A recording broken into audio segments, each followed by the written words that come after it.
Happy English. ഇന്ന് happy ഇംഗ്ലീഷിന്റെ രണ്ടാമത്തെ ദിവസത്തെ ക്ലാസ് ആണല്ലേ, ഡേ 2.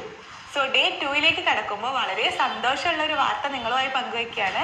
ഡേ 1ലെ ക്ലാസ് കേട്ട് നിങ്ങളുടെ ടാസ്ക് ഒക്കെ കറക്റ്റ് ആയിട്ട് നിങ്ങളിൽ മാക്സിമം പേര് നിങ്ങളുടെ പേഴ്സണൽ ട്രെയിനറിലേക്ക് അയച്ചിട്ടുണ്ട്. അത് കേട്ടപ്പോൾ ഞങ്ങൾക്കും ഭയങ്കര സന്തോഷമായി. സോ ഇതുപോലെ തന്നെ ഈ ഒരു ഉത്സാഹം 1-2 ദിവസത്തിൽ നിന്ന് പോവരുത്. ഈ 66 ദിവസത്തെ യാത്ര നമ്മൾ ഒരുമിച്ച് നല്ല അടിച്ചു പൊളിച്ച് തന്നെ നമ്മൾ ചെയ്യണം. ഓക്കെ, എന്നാൽ മാത്രമേ ഉള്ളൂ നമ്മുടെയൊക്കെ അൾട്ടിമേറ്റ് ഒബ്ജക്റ്റീവ് ആയിട്ടുള്ള ഇംഗ്ലീഷ് സംസാരിക്കുക അല്ലെ. നിങ്ങളുടെ കൂട്ടത്തിൽ പഠിക്കുന്നവരുണ്ടാവും, ജോലിക്ക് പോകുന്നവരുണ്ടാവും, പല മേഖലകളിലായിട്ടുള്ളവരുണ്ടാവും. സോ എല്ലാവരുടെയും ഒരു ഗോൾ എന്നുള്ളത് നല്ലതുപോലെ ഇംഗ്ലീഷ് സംസാരിക്കുക, ഫ്ലുവൻ്റ് ആയിട്ട് സംസാരിക്കുക, കോൺഫിഡൻ്റ് ആയിട്ട് സംസാരിക്കുക, ഒരു തെറ്റുകൂടാണ്ട് ഇംഗ്ലീഷ് എഴുതുക എന്നുള്ളതൊക്കെ ആയിരിക്കും. സോ ഈ ഒരു ഒബ്ജക്റ്റീവിലേക്ക് എത്തിപ്പെടണമെന്നുണ്ടെങ്കിൽ ഇന്നലെ പറഞ്ഞതുപോലെ നല്ല ക്രെഡിബിൾ ആയിട്ട് നിങ്ങൾ നിങ്ങളുടെ ടാസ്കുകളൊക്കെ ചെയ്ത് നിങ്ങളുടെ പേഴ്സണൽ ട്രെയിനർക്ക് അയക്കുക കേട്ടോ.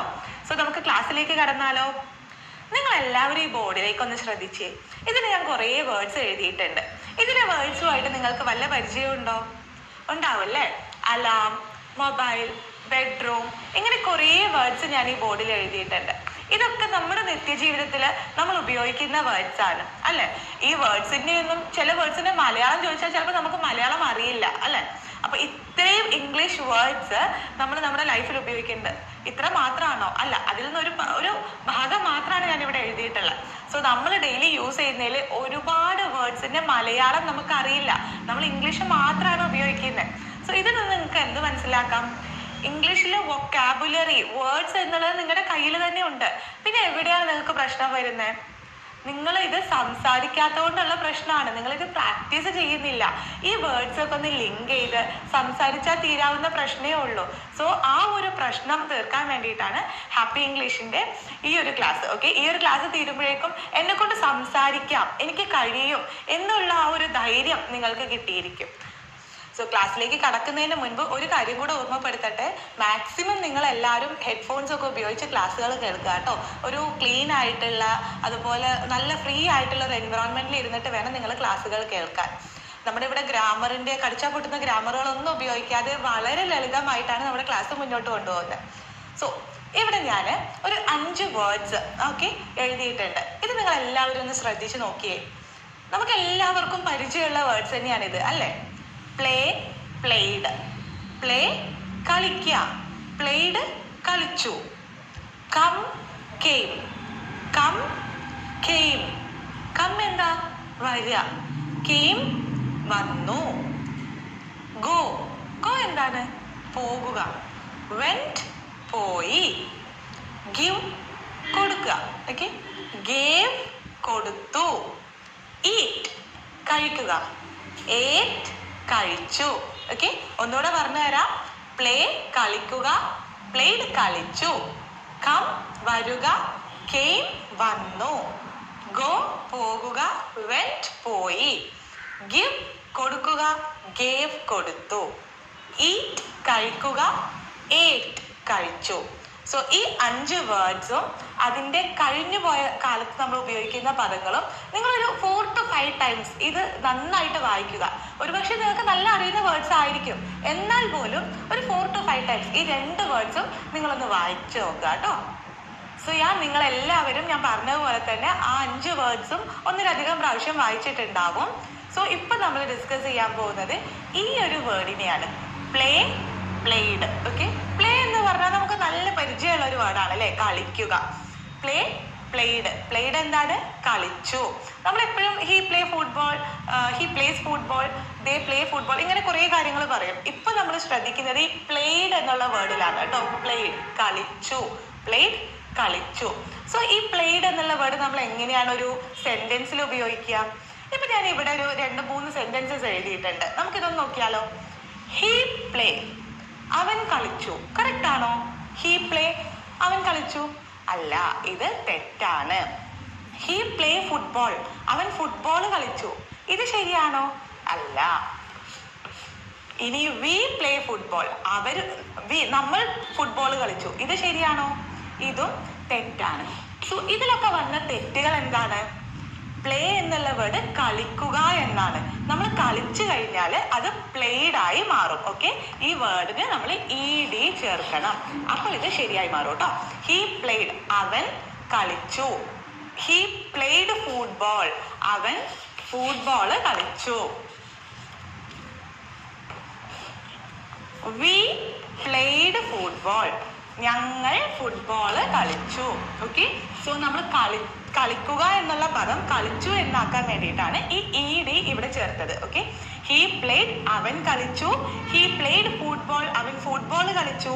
വി പ്ലേഡ് ഫുട്ബോൾ ഞങ്ങൾ ഫുട്ബോൾ കളിച്ചു. ഓക്കെ, സോ ഈ I, you, we, they, he, she, it അല്ലെങ്കിൽ ഒരു നെയിം എന്ത് പേരാകട്ടെ അത് നമ്മൾ നെയിമിലേക്കാണ് ചേർക്കേണ്ടത്. ഇങ്ങനത്തെ എന്ത് സബ്ജക്റ്റ് കൊണ്ട് തുടങ്ങുകയാണെങ്കിലും കളിച്ചു എന്ന് പറയാൻ ഇതിന്റെ ശേഷം ഡയറക്റ്റ് നമുക്ക് പ്ലേഡ് എന്നുള്ള വേർഡ് ചേർത്ത് കൊടുത്താൽ മതി. ഓക്കെ, സോ നമ്മൾ അടുത്തതായിട്ട് ഡിസ്കസ് ചെയ്യാൻ പോകുന്നത് come, came. Come, came. Come എന്താണ്? വരുക. കേം വന്നു. കേം വന്നു. സോ നമുക്ക് അവൻ വന്നു എന്ന് പറയണം. അവൻ വന്നു. He come. ഈ സെന്റൻസ് കറക്റ്റ് ആണോ? അല്ല. ഇനി അവർ വന്നു എന്ന് പറയാൻ ദേ കം. ഇങ്ങനെയൊക്കെയാണ് നമ്മൾ ഉപയോഗിക്കാറ് അല്ലേ? സോ ഇതൊന്നും ശരിയായ സെന്റൻസ് അല്ല. ഹി ഈസ് കമ്മിങ് ഇങ്ങനെയൊക്കെ നമ്മൾ പറയാറുണ്ട്. പക്ഷേ ഇവിടെയൊക്കെ വന്നു എന്ന് പറയാൻ വേണ്ടിയിട്ട് നമ്മൾ കെയിം ആണ് ഉപയോഗിക്കേണ്ടത്. നമുക്കൊന്ന് ഉപയോഗിച്ച് നോക്കിയാലോ.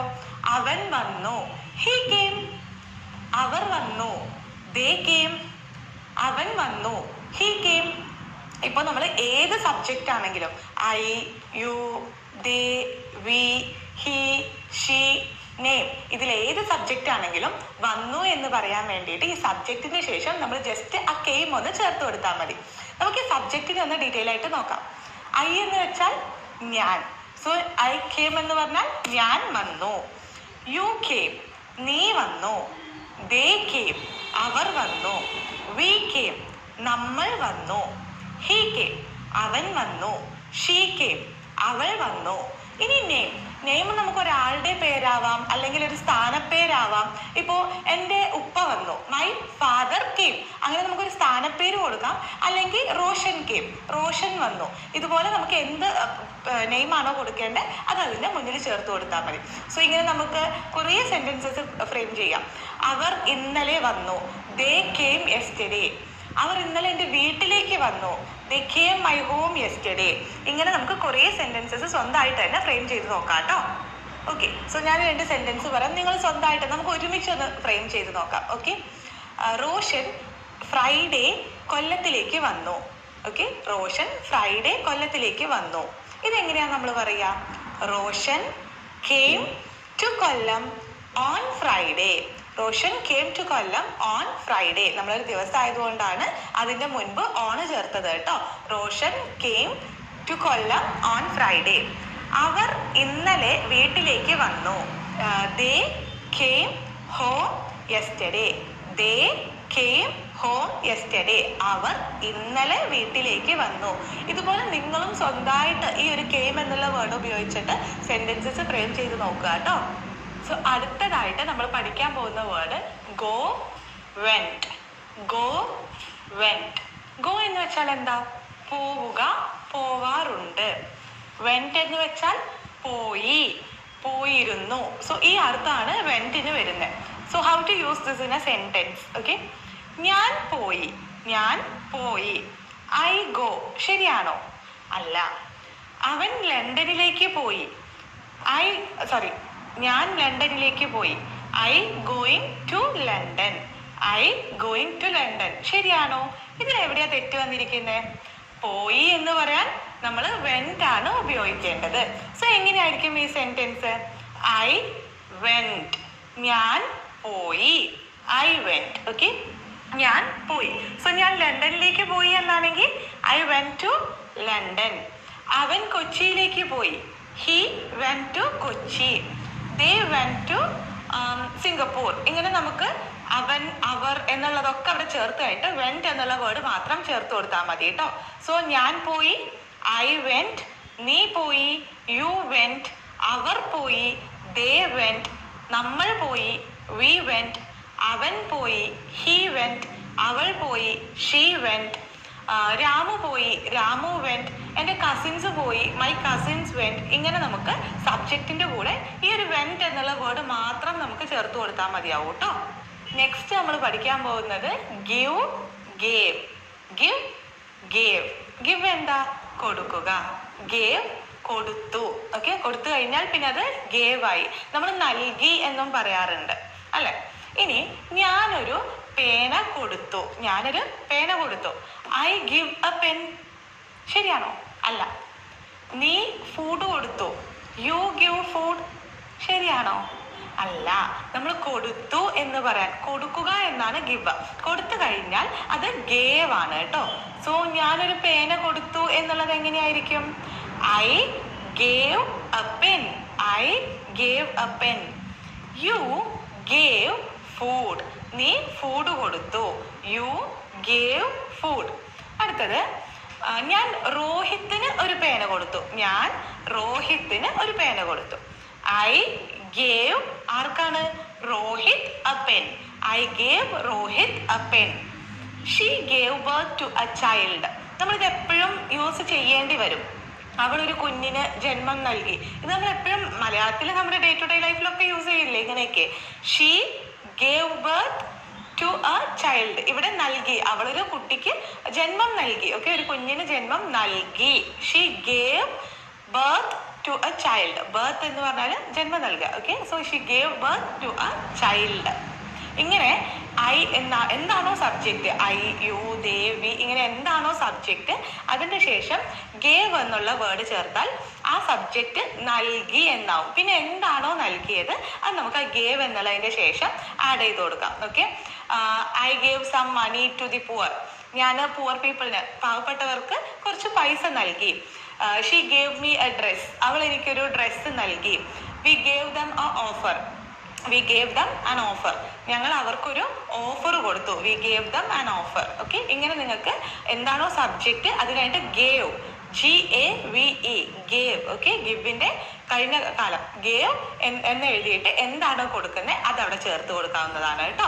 സോ ഈ ഗിവ്, ഗേവ് എന്നുള്ളത് വെച്ച് നിങ്ങൾ മാക്സിമം നിങ്ങൾക്ക് പറ്റുന്ന പോലെ സെന്റൻസസ് മേക്ക് ചെയ്ത് നോക്കുക. എന്തെങ്കിലും ഡൗട്ട് ഉണ്ടെങ്കിൽ അപ്പം തന്നെ നിങ്ങളുടെ പേഴ്സണൽ ട്രെയിനറുമായിട്ട് കോൺടാക്ട് ചെയ്തിട്ട് ചോദിച്ചു നോക്കുക കേട്ടോ. ഇപ്പൊ നമ്മളിവിടെ കുറച്ച് വേർഡ്സ് ഡിസ്കസ് ചെയ്തു അല്ലെ. കുറച്ച് ഇമ്പോർട്ടൻ്റ് ആയിട്ടുള്ള നമുക്ക് പരിചിതമുള്ള വേർഡ്സ് കുറച്ച് ഡിസ്കസ് ചെയ്തു.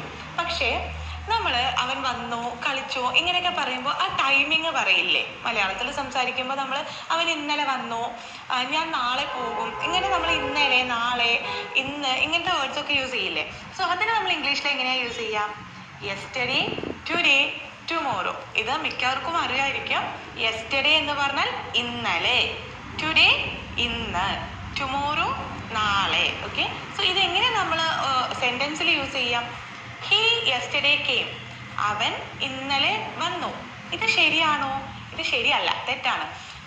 ദേ യെസ്റ്റർഡേ കെയിം. ഇങ്ങനെയാണ് നമ്മൾ സ്വാഭാവികമായിട്ട് നമ്മൾ മലയാളം ഇംഗ്ലീഷിലേക്ക് ട്രാൻസ്ലേറ്റ് ചെയ്യുമ്പോൾ അവൻ ഇന്നലെ വന്നു, അവൻ ഹി ഇന്നലെ, യെസ്റ്റർഡേ കെയിം വന്നു, ഹി യെസ്റ്റർഡേ കെയിം. ഇങ്ങനെയാണ് നമ്മൾ ട്രാൻസ്ലേറ്റ് ചെയ്യുക. പക്ഷേ നമ്മൾ മലയാളം ഇംഗ്ലീഷിലേക്ക് ട്രാൻസ്ലേറ്റ് ചെയ്യുമ്പോൾ ശ്രദ്ധിക്കേണ്ട ഒരു ചെറിയ കാര്യമുണ്ട്. നമ്മൾ അതേപടി ട്രാൻസ്ലേറ്റ് ചെയ്യാണ്ട് ആദ്യം അതിൽ ക്രിയേറ്റ് ചെയ്യുന്ന ആളെ എഴുതുക. ഓക്കെ, അതായത് അവനല്ലേ ഇന്നലെ വന്നത്, സോ അവൻ ആദ്യം എഴുതണം ഹി. ഓക്കെ, എന്നിട്ട് ആക്ഷൻ എഴുതണം, ക്രിയ അവിടെ എഴുതണം. He came. എന്നിട്ട് മാത്രമാണ് നമ്മൾ ടൈമിങ് എഴുതേണ്ടത്. Okay, so he came yesterday. He came yesterday. ഇത് ഇപ്പോൾ മാത്രമല്ല, തുടർന്ന് എല്ലാ ക്ലാസ്സുകളിലും നിങ്ങൾ ഇങ്ങനെയാണ് ഒരു ട്രാൻസ്ലേഷൻ ചെയ്യുമ്പോൾ ആദ്യം ക്രിയ ചെയ്ത ആള്, പിന്നെ ക്രിയ, എന്നിട്ടാണ് നമ്മൾ എപ്പോ, എന്ത്, എങ്ങനെ, ഇങ്ങനത്തെ കാര്യങ്ങളൊക്കെ പറയേണ്ടത്. Okay, so they yesterday came എന്നുള്ളത് എങ്ങനെയായിരിക്കും? They came yesterday. Okay, so എപ്പോൾ നമ്മൾ ഒരു സെന്റൻസ് എഴുതുമ്പോഴും ആദ്യം ആക്ഷൻ ചെയ്ത ആള്, പിന്നെ ആക്ഷൻ, എന്നിട്ടാണ് ടൈമിങ് എഴുതേണ്ടത്. ഓക്കെ, ഇനി ടുഡേ, ടുമോറോ വെച്ചൊക്കെ നിങ്ങൾ സ്വന്തമായിട്ട് ഫ്രെയിം ചെയ്ത് നോക്കിയേ. Rohit played football yesterday. Rohit ഇന്നലെ ഫുട്ബോൾ കളിച്ചു. Rohit played football yesterday. Rohit ഇന്നലെ ഫുട്ബോൾ കളിച്ചു. ഓക്കെ, നെക്സ്റ്റ്, ഐ ഏറ്റ് ബിരിയാണി യെസ്റ്റർഡേ. ഞാൻ ഇന്നലെ ബിരിയാണി കഴിച്ചു. ഐ ഏറ്റ് ബിരിയാണി യെസ്റ്റർഡേ. ഞാൻ ഇന്നലെ ബിരിയാണി കഴിച്ചു. ഇങ്ങനെ നമ്മൾ ആദ്യം ആക്ഷൻ ചെയ്തവര്, പിന്നെ ആക്ഷൻ, എന്നിട്ട് മാത്രം ടൈമിങ് എഴുതുക. Okay, so ya now let's enjoy learning English together. Let's enjoy. Let's എന്താണ്? Let us. ജസ്റ്റ് ഒന്ന് ഓർമ്മിപ്പിച്ചതാണ് കേട്ടോ. ഇന്നലെ നമ്മൾ പഠിച്ചില്ലേ ലെറ്റസ് എന്നുള്ളത്. ലെറ്റസ് എന്ന് പറഞ്ഞാൽ നമുക്ക് ചെയ്യാം, ഓക്കെ എന്നുള്ളതാണ്. സോ അത് വെച്ച് 2 എക്സാമ്പിൾ സെന്റൻസ് കൂടെ ഒന്നുകൂടെ പറഞ്ഞ് നിങ്ങളുടെ ജസ്റ്റ് ഇന്നലെ പഠിച്ചതൊന്ന് റിവൈൻഡ് ചെയ്യാം. ലെറ്റ്സ് ഗോ ടു സ്കൂൾ, നമുക്ക് സ്കൂളിലേക്ക് പോകാം. ലെറ്റ്സ് ഗിവ് എ ചാൻസ്, നമുക്കൊരു അവസരം കൊടുക്കാം. ഓക്കെ, സോ എന്തെങ്കിലുമൊക്കെ ഒരു പ്രശ്നം നിങ്ങളുടെ ഓഫീസിലുള്ള ഒരു കൊലീഗ് ആയാലും എന്തെങ്കിലുമൊക്കെ ഒരു ഇഷ്യൂ ഉണ്ടാക്കുമ്പോൾ നമ്മൾ പറയാം ഒരു അവസരം കൂടെ കൊടുത്തു നോക്കാം. Let's give A chance, let's give A chance. Okay, ഒരു അവസരം കൂടെ കൊടുത്തു നോക്കാം. ഇനി അടുത്തൊരു വേർഡ് ബൈ ബോട്ട്. ഇത് എന്തിനാണ് ഇവിടെ എഴുതിയിരിക്കുന്നത് വെച്ചാൽ തികച്ചും ആ വേർഡിൽ നിന്ന് മാറി നിൽക്കുന്ന ഒരു വേർഡാണ് അതിന്റെ പാസ്റ്റ് ടെൻസ്. ഇത് എങ്ങനെയാണ് വായിക്കുക എന്നുള്ളത് മിക്കവർക്കും ഒരു കൺഫ്യൂഷൻ ഉണ്ട്. ബ്രോട്ട് അല്ല bought. Okay, bought, buy bought. Buy എന്ന് വെച്ചാൽ വാങ്ങുക, ബോട്ട് എന്താണ് വാങ്ങി. ഓക്കെ, സോ ബൈഡ് എന്ന് മിക്കരും പറയുന്നത് കേട്ടിട്ടുണ്ട്. Buyed, I buyed a car എന്നൊക്കെ. സോ ബൈഡ് അല്ല, ബൈയുടെ പാസ്റ്റ് ടെൻസ് ബോട്ട് ആണ്. Okay, buy bought. അപ്പോ ഞാനൊരു കാർ വാങ്ങിയെന്ന് എങ്ങനെയാ പറയാം? I bought a car, I bought a car. ഇനി അവനൊരു സ്കൂട്ടി വാങ്ങി, he bought a scooty. We bought a laptop, Shanu bought a car. ഇങ്ങനെ നമ്മൾ എന്താണോ മേടിച്ചത് അത് ബോട്ട്. ഓക്കെ, ബൈഡ് എന്നുള്ള വേർഡ് ഇനി ഒരിക്കലും നിങ്ങൾ ഉപയോഗിക്കരുത്. ബൈ എന്നുള്ളതിന്റെ പാസ്റ്റ് ടെൻസ്, അതായത് മേടിച്ചു കഴിഞ്ഞാൽ അത് ബൈഡ് അല്ല ബോട്ടാണ്. ഓക്കെ, സോ അതൊന്ന് ശ്രദ്ധിക്കുക. Buy bought. ഇനി നമുക്ക് കുറേ ആക്ടിവിറ്റീസ് ഉണ്ട്. ഇത്ര മാത്രം നിങ്ങൾ ഇന്നത്തെ ക്ലാസ്സിൽ ശ്രദ്ധിച്ചാൽ മതി. ഇപ്പൊ ഈ പഠിച്ചതൊക്കെ ഒന്നും കൂടെ ഒരു 2-3 പ്രാവശ്യം ആവർത്തിച്ച് കേട്ട് നിങ്ങളുടെ മൈൻഡിൽ അങ്ങോട്ട് സെറ്റ് ആക്കി വെക്കാം. നമുക്ക് ആക്ടിവിറ്റീസിലേക്ക് കിടക്കാം. സോ ആദ്യത്തെ നിങ്ങളുടെ ആക്ടിവിറ്റി എന്നുള്ളത് ട്രാൻസ്ലേഷൻ ആണ്. ഓക്കെ, ഇവിടെ നിങ്ങൾക്ക് 6 സെന്റൻസസ് തരും. ഈ 6 സെന്റൻസസ് നിങ്ങൾ ഇംഗ്ലീഷിലേക്ക് ട്രാൻസ്ലേറ്റ് ചെയ്തിട്ട് നിങ്ങളുടെ പേഴ്സണൽ ട്രെയിനർക്ക് വോയിസ് ആയിട്ട് അയക്കാം, ഇല്ലെങ്കിൽ നിങ്ങൾക്ക് ടെക്സ്റ്റ് ആയിട്ട് അയക്കാം. നിങ്ങൾക്ക് എങ്ങനെയാണോ പറ്റുന്നത് അങ്ങനെ നിങ്ങൾക്ക് അയക്കാം കേട്ടോ. സോ ആദ്യത്തെ സെന്റൻസ്, ഞാൻ ഇന്നലെ കോളേജിലേക്ക് പോയി. ഞാൻ ഇന്നലെ കോളേജിലേക്ക് പോയി. ഓക്കെ, രണ്ടാമത്തെ സെന്റൻസ്, രാഹുൽ ഇന്നലെ ഗോൾഫ് കളിച്ചു. രാഹുൽ ഇന്നലെ ഗോൾഫ് കളിച്ചു. ഓക്കെ, ഗോൾഫ് അറിയാലോ, അതൊരു കളിയുടെ പേരാണ്. സോ രാഹുൽ ഇന്നലെ ഗോൾഫ് കളിച്ചു. മൂന്നാമത്തേത്, നമുക്ക് മൈതാനത്തിലേക്ക് പോവാം. നമുക്ക് മൈതാനത്തിലേക്ക് പോവാം. ഓക്കെ, നമുക്ക് എന്നുള്ളത് ഒക്കെ നമ്മൾ ക്ലിയർ ആയിട്ട് എങ്ങനെയാ യൂസ് ചെയ്യേണ്ടത് എന്നുള്ളത് ക്ലാസ്സിൽ പഠിച്ചിട്ടുണ്ട്. സോ നമുക്ക് മൈതാനത്തിലേക്ക് പോവാം. നാലാമത്തെ സെന്റൻസ്, ജോസഫ് ബീച്ചിലേക്ക് പോയി. ഓക്കെ, ജോസഫ് ബീച്ചിലേക്ക് പോയി, അവൻ വെള്ളത്തിൽ കളിച്ചു. ഇത് ഒറ്റ സെന്റൻസ് ആണ് കേട്ടോ. ജോസഫ് ബീച്ചിലേക്ക് പോയി, അവൻ വെള്ളത്തിൽ കളിച്ചു.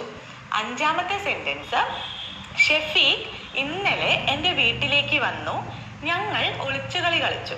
ഷെഫീഖ് ഇന്നലെ എൻ്റെ വീട്ടിലേക്ക് വന്നു, ഞങ്ങൾ ഒളിച്ചുകളി കളിച്ചു. ഇത് ഒരുമിച്ച് ഒരു സെന്റൻസ് ആണ് കേട്ടോ. നിങ്ങൾക്ക് ഫുൾ സ്റ്റോപ്പ് ഇട്ട് എഴുതാം, പക്ഷേ ഇത് 5th സെന്റൻസ് ആണ്. ഷെഫീഖ് ഇന്നലെ എൻ്റെ വീട്ടിലേക്ക് വന്നു, ഞങ്ങൾ ഒളിച്ചുകളി കളിച്ചു. ആറാമത്തെ സെന്റൻസ്, അച്ഛൻ 500 രൂപ നൽകി. അച്ഛൻ 500 രൂപ നൽകി. സോ ഈ 6 സെന്റൻസസും നിങ്ങൾക്ക് ക്ലിയർ ആയിട്ടുണ്ടാവും. ഈ സെന്റൻസ് പരമാവധി നിങ്ങൾക്ക് അറിയുന്ന പോലെ നിങ്ങൾ ട്രാൻസ്ലേറ്റ് ചെയ്തിട്ട് മാക്സിമം ക്ലാസ് കേട്ടതിന് ശേഷം ചെയ്യാം കേട്ടോ. നിങ്ങൾ ഈ ടാസ്കിന്റെ ഭാഗം മാത്രം കേട്ട് ടാസ്ക് ചെയ്ത് അയക്കുകയല്ല വേണ്ടത്. ഈ ടാസ്ക് ചെയ്യാൻ പറയുന്നത് നിങ്ങൾക്ക് എത്രമാത്രം ക്ലാസ് മനസ്സിലായിട്ടുണ്ട് എന്നുള്ളത് നിങ്ങൾ ട്രെയിനർക്ക് അറിയാൻ വേണ്ടിയിട്ടാണ്. അല്ലാണ്ട് നിങ്ങൾ ടാസ്കിന്റെ ഭാഗം മാത്രം കേട്ട് ആ ടാസ്ക് നിങ്ങൾക്ക് അറിയുന്ന പോലെ ചെയ്തുകൊണ്ട് കാര്യമില്ല. ക്ലാസ് മൊത്തം കേൾക്കുക, അവസാനം ടാസ്കിന്റെ ഭാഗം കേട്ട് ടാസ്ക് ചെയ്ത് നിങ്ങളുടെ പേഴ്സണൽ ട്രെയിനർക്ക് അയക്കുക. അതിൽ എന്ത് തെറ്റുകൾ വന്നാലും അവർ നിങ്ങൾക്ക് തിരുത്തി തരുന്നതാണ്. തെറ്റ് വരും എന്ന് കരുതി മുൻകൂട്ടി ചെയ്യാണ്ടിരിക്കരുത്. നിങ്ങളുടെ ഭാഗത്തു നിന്ന് നിങ്ങൾ എത്ര എഫേർട്ട് എടുക്കുന്നോ അത്രയും ബെനിഫിറ്റ് നിങ്ങൾക്ക് ഈ കോഴ്സിൽ നിന്ന് കിട്ടും. ഓക്കെ, സോ ഈ ആക്ടിവിറ്റി ആരും മിസ് ചെയ്യാതെ ചെയ്യാം.